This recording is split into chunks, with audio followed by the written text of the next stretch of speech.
All right, hi Monica. Hello. How's it going? Good. Good. All right, well, a couple things. I know we still have one more after this one, but I did want to give you a little something for your classroom today. Okay. So Pyramid has these book nooks, and there's lists of books for each of the different developmental areas we've been coaching on that lists all the different books. And there's an infant and toddler book that I just love, and it's called Baby Cakes. Okay. So it goes over some ideas on how to use the book with your children. And I know your goal was emotional literacy, your first goal when we met your first time. And you've been doing so great on that. So I got you this book, Baby Cakes, and I just love it. Can I read it to you? Yes. If you would like to. All right. It says, baby cakes, I love you. Baby cakes, yes, I do. Kiss my little baby cakes on the nose. So he's like kissing his little stuffed animal. Smooch my little baby cakes on the toes. Nibble little baby cakes on the feet. Oh, my little baby cakes taste so sweet. Bounce little baby cakes on my lap. Yay for little baby cakes. Clap, clap, clap. Baby cakes, I love you. Baby cakes, yes, I do. Hide from little baby cakes. Peekaboo. Tickle little baby cakes. Goochie-goo. Laugh at little baby cakes. Ha, ha, ha. Sing to little baby cakes. La, la, la.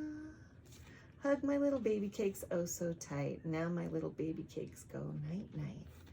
Baby cakes, I love you. Baby cakes, yes, I do. Oh, that is a cute book. It is so It is cute. super adorable. And since you have a lot of older infants right now, they could even just get a little stuffy or a baby and act out the story with you. Yeah, I'm sure they would like that, especially the older infants. Being involved in that little story would be super cute. Yeah. So you've done such a great job on emotional literacy that we started working on a new goal. Is there anything about work on that first goal of emotional literacy that you wanted to talk about, or you wanted any support about, or you wanted to brainstorm? I don't think so. I mean, I'm still, getting into the swing of making it like a natural thing. It doesn't happen, 100% of the day, but every day is getting closer and closer. Yeah. So yeah, I mean, I've definitely learned a lot myself, just, noticing feelings, not even just the children's, but maybe mine or my co-teachers, and kind of, handling that and how to handle that, and like ways, to talk about their feelings and stuff like that, and different emotions they feel throughout the day, because they really feel them all throughout the day. They do. They do. You talked about kind of using those emotional literacy words at like drop off. I've never seen that part of the day because I'm some in the other side of the building. Yeah. But how is that looking? How is that feeling to you? I mean, kind of pretty. I mean, at pickup it's more of excited, so noticing they're excited to go home, or they start wiggling their arms or smiling really big when they see mommy or daddy, so kind of noticing that as well, like I see her happy to see her mommy's here or daddy. Drop off sometimes it's a little more like, I know it's hard to see mommy go and it's sad, but she'll be back, so kind of acknowledging that and bringing that about, and letting the parents even know, like, we acknowledge how they're feeling, and that it's upsetting when they leave, but they will be fine, because they're like, as soon as they're out of sight, they're out of mind, and it's totally fine. So providing emotional literacy support to the parents as well. Yes. And even sometimes, like, when they are having a rough drop off, parents will message us and be like, just checking in, did they ever calm down? And it's like, yep, sure did, as soon as you left. Is that usually how it goes? Yes. Okay. Hi. All right. So what about our self-regulation anger management unit that we were just finishing up? I know you had a few goals there. Yeah, I mean, I feel like it's going really well. I'm doing better at noticing the self-regulation pieces, and like when they're finding comfort or how they're finding comfort, and acknowledging that for them. And actually saying it out loud since they can't talk to me. And then, I mean, the taking the deep breaths has kind of been tricky. Uh-huh. I mean, I do them, but they just kind of look at me. So I mean, it kind of works. As a distraction technique? More of like a distraction technique, yeah. But I mean, the walking away, like to finding their own space, works for a lot of the ones that really just need their own space. Because there's a couple, like, you know, they just kind of get overwhelmed with, you know, everything going on the floor, or, you know, babies crawling around them, playing near them, making other noises. So being able to kind of just, you know, grab them, or, you know, crawl away with them, and kind of just have that space to ourselves, has helped a lot of those ones that get a little too scared on the floor, I would say. Okay, so you're recognizing that some of the infants are feeling overwhelmed sometimes. Yeah. And supporting them, trying to find a space that's... Yes, quiet and kind of alone. Even if it's for just a few minutes, and then, you know, they calm down, they're fine, you know, and then we'll try to re-bring them into the group, or, you know, wherever we're at. Right, so they're, with your support, they're being able to regulate being overstimulated. Do you use any materials, pacifiers, blankets, anything like that? For a couple of them, passies really work. Some of them, I mean, I notice they kind of just find their own little cozy area and like lay their head, or they'll just kind of sit there with their passy and just look at you and kind of calm themselves. Sometimes a blankie, but a lot of it we've noticed is passies and just kind of finding their comfort throughout the classroom. So it's kind of nice having like a little cozy area that has, you know, soft pillows, or, you know, sometimes we have boppies out for the smaller infants and they'll go lay on a boppy. So kind of providing that has helped them so they can self-regulate. Great. What's that sound like? What words do you use when you're supporting them in self-regulation? So like before, like they do it, I'll, you know, notice when, you know, they maybe need some quiet time, like, oh, Evelyn, I see, you know, that, you know, you're a little upset and your friends are just, you know, too close to you, and you know, freak out when they touch you, you know, let's, you know, go, like, take a walk to the other side of the classroom where there's no friends there. You know, and then we'll sit there and play for a minute and she'll be fine. You know, and then, you know, I see you just needed space. Like, you know, now, you know, in a couple minutes we can maybe allow some friends over, or we'll go try to replay with them, or we can just leave you here and you can play. Whatever works for you. And then, like, you know, sometimes the ones I notice, like, Armias, when he's getting tired, he'll, you know, kind of whine, so we'll give him his passy, immediately stops, and then he'll go and, like, find a boppy or a pillow, you know, I see you were tired, you know, or, you know, you're trying to calm down so that we can go put you in your crib to take a nap. So things like that. It's kind of just noticing it and talking about it, even the after parts when they are doing it. All right. I hear just a lot of recognition of you recognizing the different emotional states, so kind of taking that emotional literacy piece and starting tying that into self-regulation, and all those kind of pieces are starting to pull together. Yeah, and it's definitely making it easier to kind of connect them all as we've been like doing all the different areas, because they all kind of play into each other without you even knowing that they do. And then when you sit back and we have these meetings, or, you know, we talk about it with our teachers, like, yeah, we did just kind of teach that in a way, or model that, even when we, you know, don't notice we're doing it all the time. Yeah, you're doing so much you just don't even know. Yeah. All right, and so, and then we just got done training on problem solving, so I know you haven't really had time to delve into that too much yet, but do you have any questions or anything you wanted to talk about, or any after the training part? On problem solving, I don't know. I think that's gonna be, I think, the hardest one for me, is kind of, because I don't, you know, really know how infants like problem solve, and like I said in the other video, I feel like a lot of it has to do with the teacher facilitating that, whether it's offering another toy, or you know, maybe even removing a child from the situation when it gets, you know, a little too much. Yeah. So I feel like a big part of that's going to be on the teacher to kind of help facilitate that and provide, you know, support and even materials that will help them problem solve.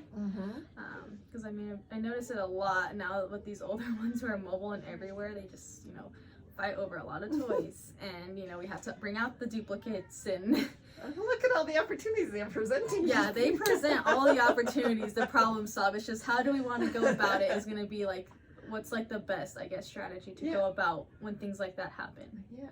on how to help them problem solve. Well, just pyramid's about trying. Yeah. It's all about the attempts and then figuring out maybe what works or doesn't work, and you want to try different next time. Okay. Yeah. Well, that sounds exciting. I can't wait to see the videos. Yes, I'm still thinking how I'm gonna make a video of doing that because it's just so on the spot, but I know there'll be opportunities. Yeah, that's great. All right, so last time we met, you kind of started working on a new goal since emotional literacy was going so well, and that was kind of what you talked about, starting to pull together a packet for infant parents even before they're starting to help with that transition into care, to knowing what the policies are for when they're in center. Yeah. And tell me how that's going. So I was able to find some things we had just throughout the classroom that were just kind of put away or like in a separate binder. So I mean, I found mainly just on safe sleep. So I mean, we do initially have a form that they fill out where they, read what we do here. But I mean, I feel like it's kind of long, so a lot of them don't really read like what that means to, safe sleep here at childcare. Right. So I mean, there's like this paper I found that has like a bunch of different websites to help with the safe sleep, because a lot of the hardest part I think for a lot of these infants is they co-sleep. Like that's one of our biggest struggles in there is they're so exhausted, but when you put them in their crib, they're immediately up. Like they just can't sleep on their own, which makes it very difficult because then they're grumpy and tired. They're whiny, they just want to be held to sleep. Other kids need things too. So I think that's going to be one of the hardest things that parents are going to have to realize, I guess, coming in to bringing their infant to childcare. And then the other thing was doing floor time, which I haven't found anything on that yet, but I don't really know like how to go about that. Like, I mean, I could maybe just look up things and just see like what maybe other people have out there already that has been successful. But I think those two things would really help like any infant coming in, and not only the infants but families kind of knowing our expectations, because they obviously don't have the expectations that we do here. Like what is in their mind, what's happening is not happening here at school, just because it's not ideal. Right. So kind of giving them like this is what's gonna happen, and these are things you can do at home to get them ready for this, like before enrollment, just because, I feel like a lot of them, those are the two biggest challenges we have, and I feel like if parents know that, it's kind of less stress on us, less stress on them when, they come in and they see their kid is like upset or has tears in their eye, but they are on the floor because they had to just sit for 5 minutes on the floor, but they don't like it. Yeah, that is really hard. You were kind of talking about, I think it was Evelyn last time, and how just coming in, like a lot of those things, she was used to being held in a carrier all day while mom worked from home, and really having some struggles there. Yes. How is that going? Is she doing better with self-regulation? How are you feeling about that? I mean, she's one of the ones that like is the one we will notice she's being overstimulated and move her. Just because she can't move yet. So she's mainly her and I think one other ones that we sometimes have to move or, pick up for a second. I wouldn't say she's any better, any worse, but I still, haven't really talked to mom to see like if they're really doing stuff that we had asked them to do at home, Right. Because parents can tell us one thing and then it's an opposite thing, so. Yeah, so maybe setting up a conference. Yeah, we might need to do that here soon just to kind of check in, because I know mom gets super nervous leaving her. But I know she's doing better for the fact that she doesn't cry as soon as she walks in the door. She used to just freak out immediately and not, like as soon as that door opens, she walked in and noticed where she was not happy. But now she'll like even lean towards me and Kaylee to grab her. So there is improvement. I have seen improvement. Just the 4 times just where we're like a little rocky still. Okay. Is there anything else that you can think of or you want to talk about with Evelyn or anybody else in your class about kind of that transition into care, or anything you want to kind of add to the list on your update your goal at all? I don't think so. I think just, now having the sleep stuff, getting, the floor stuff, which might, getting our policies on, like, the infant room, kind of maybe just digging a little deeper and trying to pull from there, and highlight some stuff and just get it out to parents just so they can kind of know, or incoming parents. I mean, we're kind of already working with the parents here on this stuff. Yeah. But I think it'll be important for the new parents coming in, which I know we don't have until fall, so it gives us a little time to get it together. But I think that it'll definitely help because it's just super stressful on the children and then on the teachers and then even other children. They don't want to hear friends screaming all day either because they don't want to be put on the floor, or they're grumpy because they won't sleep in their beds, but we can't hold them, for 2-hour naps. So I really think it's just giving parents a real expectation of what is happening in the infant room and what your child's going to be expected to know how to do. I mean, they don't have to know all the way, but I also, don't want parents like, you don't watch my child, or you don't love them or take care of them because, they're upset at pickup or something. When it's not like that at all. Right. We do what we can and we do our best, but it's just hard when we can't hold 6 infants at once to sleep.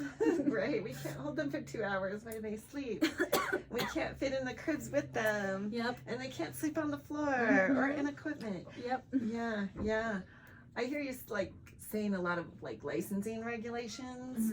Do you think it would be beneficial to have a list of the licensing regulations in regards to infants? I think so. So parents can see that it's not just us, either being lazy or not wanting to hold their children. It's statewide. It's for every child care center. They should be following these rules, and if they're not, then they're also violating licensing because I feel like a lot of them I don't know if they take it personal or not, or Right. And it's not a personal thing at all. It's what we have to literally do to be in compliance. Right.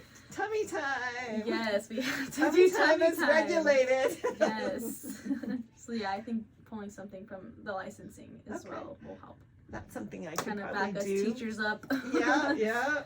I can certainly kind of pull the licensing piece together. Okay. Just give you a list of the regulations. Maybe you can decide which ones you think would be important to include in your packet. Is there anything else you wanted to talk about? How are things going in general in the infant room? I know you have a new co-teacher, Kaylee. How's that going? It's good. She's, she's been in there a few times, so she's kind of just picked up, as we're both, doing our best to implement Pyramid. We're not perfect, but we're trying. Yeah. But the children seem to be responding, better to it. Make more eye contact with them. It's nice having that teacher so one of us can be on the floor with them at all times. So I think it's going pretty well. Good. Slowly getting on a good schedule and routine, and Nice. everyone's over this in and out with illness, so they're all getting back to their full-time schedules and back to how we do things here. It makes it easier. That's good. So I just hear a lot of positive things, happening in the infant room. Yeah. How are you feeling about the infant room compared to where things were in January? Way better. I feel like it's easier to meet their needs, and even if we can't that second, letting them know that we do hear their need. We know what they need. Just might take a couple minutes. Yeah. Teaching patience as well, or knowing I know it's hard to sit here and wait, but I can sit with you and wait. Yeah. So I think it's been a lot better incorporating all of these different elements since January, and it's easier for training new teachers that come in, even, or just a break teacher, because we're doing it, they're doing it, or they have questions about something. We know the answers now because we've tried things and we know what works and what doesn't work. Yay! That's great. I know we had a lot of discussion when we first started about what Pyramid would look like in the infant room, since it seemed to be pretty heavy implementation on the preschool side. So how is Pyramid working with infants? I feel like it's been more clear for me because I was same thing, all the examples and stuff were in preschool. I'm like, well, how do we bring that to infants and toddlers? They are a whole different group and age of children in their development, but I think being able to try out strategies and get feedback from you and other teachers about what they think or what we could even do to improve a practice or just get rid of it altogether. So it's kind of been a nice trial and error. to see what works, and you know what does work we keep doing and have been doing. So Yeah. we just make it more routine. And I mean, I feel like it's easier to run the day in there using all of those things. And I don't feel as like overwhelmed or like stressed when like all of them are like losing it at once, because it's like lunchtime or nap time. And, like, Happens. yeah, it's like easier to like know and get on like a routine on what to say, and you know that they're, you know, being heard, you know. So I feel like it's a lot better. Good. Been success. Yes, it's Yay. been successful so far. Fantastic. All right. So I think the next thing on our agenda is we have that follow-up meeting next week with the team, with you and Samantha, on video sharing. So Okay. I know Samantha's supposed to be sharing a video. I think you're each bringing a video. Mhm. So we'll just get those to me before we meet, and then we'll have one more, our last individual coaching. Mhm. And then after that, if you'd like, I'll come in and do a full tippy toes like I did at the beginning, and kind of look at the two. Yeah, works for me. Alright. Hopefully it's improvement. I'm sure, even if the tool doesn't come out showing improvement, which I can't imagine that it wouldn't, Yeah.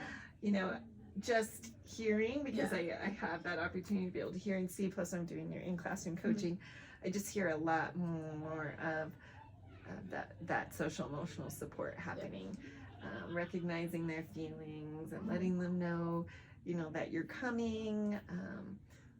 I know you haven't done problem solving yet, but I've observed you doing problem solving. So I think, you know, once you think about that, you'll see you probably already do a lot more Mhm. than you think you do. Okay. All right, we'll be excited to meet again next week. Awesome. Thank you. Yeah.